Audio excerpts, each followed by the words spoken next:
Bismillahirrahmanirrahim. Assalamualaikum warahmatullahi wabarakatuh.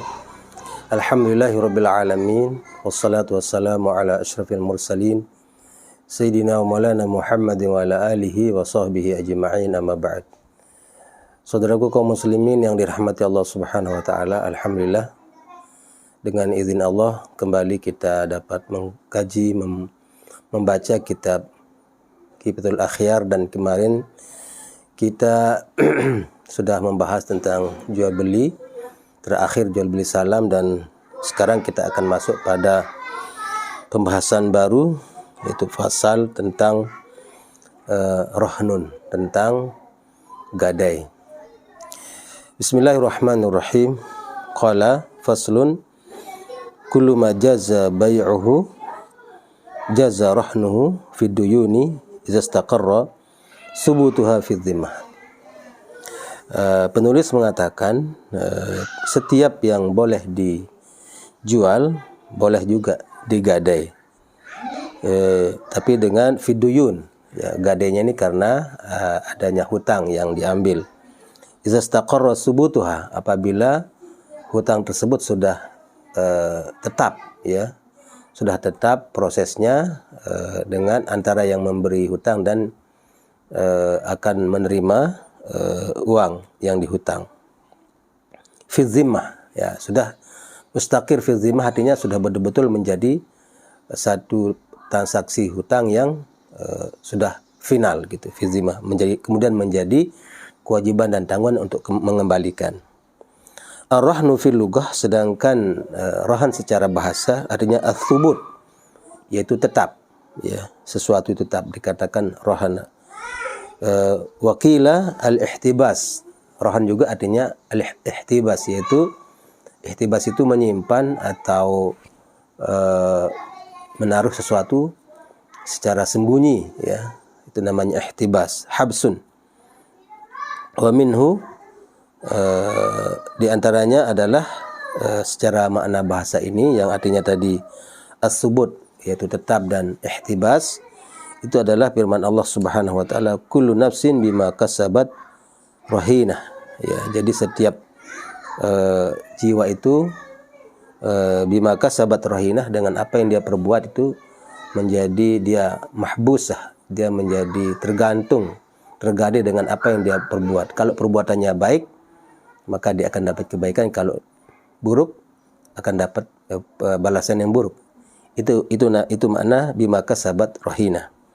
Wa fi syar'i, sedangkan menurut syarak, gadai itu adalah, rahan itu adalah ja'lul mali wasiqatan bidainin, yaitu menjadikan satu jaminan barang, ya, wasiqatan bidainin, sebagai bentuk jaminan karena disebabkan oleh adanya satu proses hutang, begitu.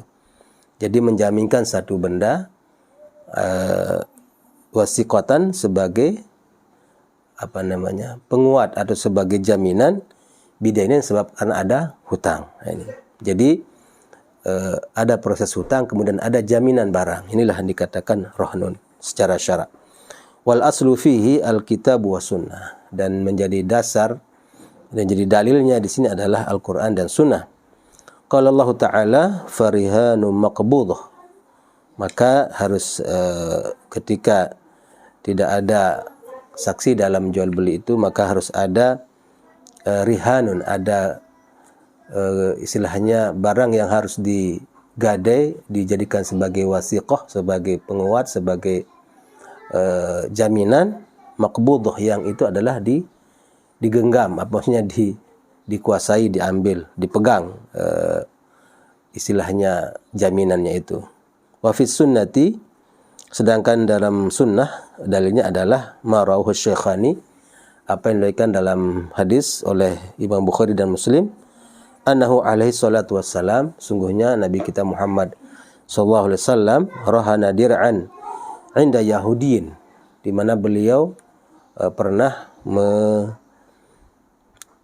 menggadai, ya, dir'an itu baju perang beliau, ya, inda yahudiyin, pada seorang Yahudi, ala sya'irin li ahlihi, yaitu dengan apa namanya syair, ala syair, dengan gandum, li ahlihi, untuk keluarganya. Jadi Rasulullah SAW juga pernah menggadai ya,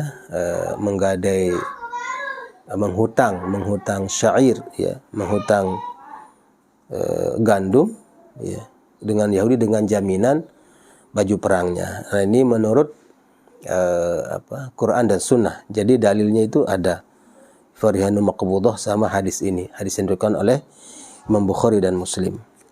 Nah, di dalam ini juga kita lihat bagaimana Rasulullah SAW bermuamalah dengan non-muslim pada saat itu dengan seorang Yahudi ya, bahwa ini menunjukkan tijarah atau jual beli muamalah sehari-hari itu, masuk dengan ekonomi itu dibolehkan dengan siapa saja. Di sini adalah dengan non-muslim, berarti orang-orang Yahudi.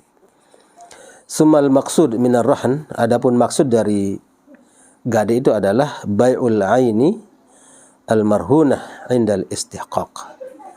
Nah, apa maksudnya ada gade ini? Harus ada barang yang dijaminkan ketika apa namanya ada hutang yang tertanggung ya oleh yang menghutang, kemudian dia menjaminkan salah satu bendanya misalnya yang berharga untuk itu, yaitu bai'ul aini ya, menjual ain al-marhunah, barang yang dijadikan sebagai gade itu akan dijual nanti indal istihqaq, ketika itu akan mengambil haknya si orang yang punya hutang ketika jatuh tempo, uangnya harus dikembalikan tapi tidak ada yang akan diserahkan, maka disitulah dengan perjanjian akan dijual ainul marhunah ini, barang yang digadekan ini sebagai ganti daripada uang yang tidak bisa dikembalikan. Wastifa'il haqqi minha, dan juga memenuhi hak dari apa namanya dari barang yang dijadikan sebagai jaminan ini, tentu sesuai dengan perjanjian. Falihadza qala asy-syekh, oleh sebab itu penulis kitab ini mengatakan kullu ma jaza bai'uhu, setiap yang boleh dijual, jaza rahnuhu, boleh juga digadaikan. Wa muqtadahu, dari ibarat ini, dari ungkapan ini, apa yang ditunjukkan, apa kandungan? Annahu la yajuzu rahnu ma la yajuzu bai'uhu. Jadi menurut ibarat ini bahwa apa yang tidak boleh dirahan, tidak boleh digade, yaitu apa yang juga tidak boleh dijual. Jadi apa yang boleh dijual boleh digadaikan, dan apa yang tidak boleh dijual tidak boleh digadaikan. Wa zalika karahnil mauqufi, ya, dan yang demikian itu adalah seperti menggadai al-mauquf, yaitu objek atau sesuatu yang sudah diwakafkan. Ya, itu karena wakaf ini enggak boleh dijual, maka dia tidak boleh juga digadaikan. Warahnu umil walad, demikian juga dengan menggadaikan ibu daripada seorang perempuan budak yang telah melahirkan anak tuannya. Ini enggak boleh juga dijadikan sebagai objek gadai. Nah, gitu.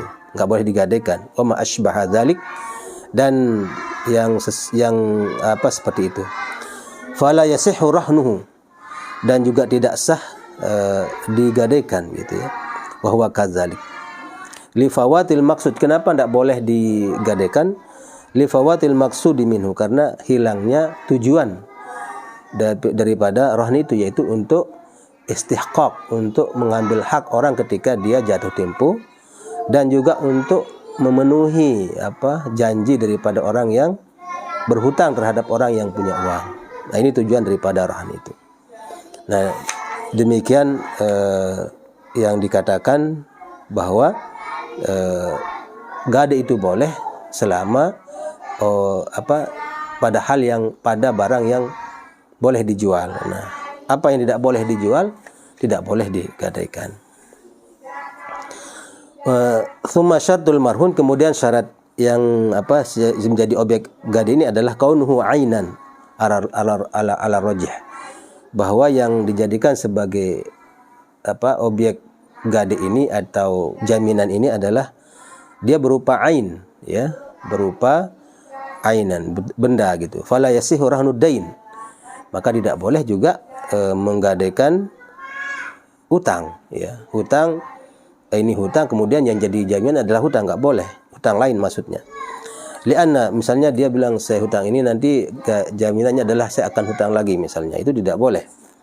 Lianna syartal marhuni ayyakuna mimma yuqbad. Karena syarat daripada barang yang dijadikan sebagai objek gade itu adalah dia bisa di makbud gitu, bisa dikuasai, bisa dipegang, menjadi jaminan gitu. Wa dainu la yumkin qabduhu, dan utang itu nggak mungkin ya dipegang, nggak bisa menjadi objek transaksi yang kemudian harus bisa dipegang barangnya gitu, atau istilahnya itu dokumennya gitu. Wa dainu la yumkin qabduhu, dan dia tidak bisa ada proses qabd di situ pada hutang, karena dia adalah tanggungan lain begitu. Wa iza qubidha, nah kalau sesuatu sudah bisa diqabd, artinya bisa dijadikan sebagai jaminan, dipegang barangnya itu, kharaja an kaunihi dainan, maka dia keluar dari hukumnya sebagai hutang gitu. Washtaritu fil marhuni bihi an yakuna dainan mustaqirran, dan syaratnya juga hutang ini adalah hutang yang mustaqirran, hutang yang sudah tetap gitu ya. Maksudnya proses-proses perjanjian hutangnya ini sudah selesai ya, sehingga dia betul-betul nanti maksudnya ini uangnya sudah diambil, perjanjiannya sudah selesai, kapan akan dikembalikan dan jaminannya apa. Nah, itu namanya bahwa yang dijaminkan ini dengan benda itu adalah dia sudah berupa hutang yang mustaqiran, sudah betul-betul final, dia sebagai baik dari segi prosesnya dan juga dari segi penyelesaian uangnya sudah diserahkan kepada yang akan diberikan hutang tersebut. Ya, demikianlah, mudah-mudahan ada manfaatnya dari penjelasan ini, dan insyaallah pada kesempatan berikutnya kita akan jelaskan lagi hal-hal yang terkait dengan gada ini. Dan sekarang ini gada itu adalah menjadi salah satu cara kita bermuamalah dengan orang lain ketika kita membutuhkan hutang, ya. Ini sebenarnya adalah untuk saling tolong menolong, ya. Ketika sampai batas waktunya hutang tersebut dikembalikan, barang jaminan kembali juga dengan selamat. Sehingga di sini babnya adalah bab saling bantu membantu, tidak ada unsur tidak ada unsur kezaliman di sini, ya. Hanya saja terjadi ketika force majeure, istilahnya keadaan darurat, si yang menghutang tidak bisa mengembalikan barangnya, maka wasiqah atau jaminan rohan yang ada ini kemudian itu akan dijual nanti seharga, ya, uang yang tidak bisa dikembalikan oleh yang menghutang. Itulah inti daripada rohan atau gade itu sendiri. Wallahu a'lam bishawab. Wassalamualaikum warahmatullahi wabarakatuh.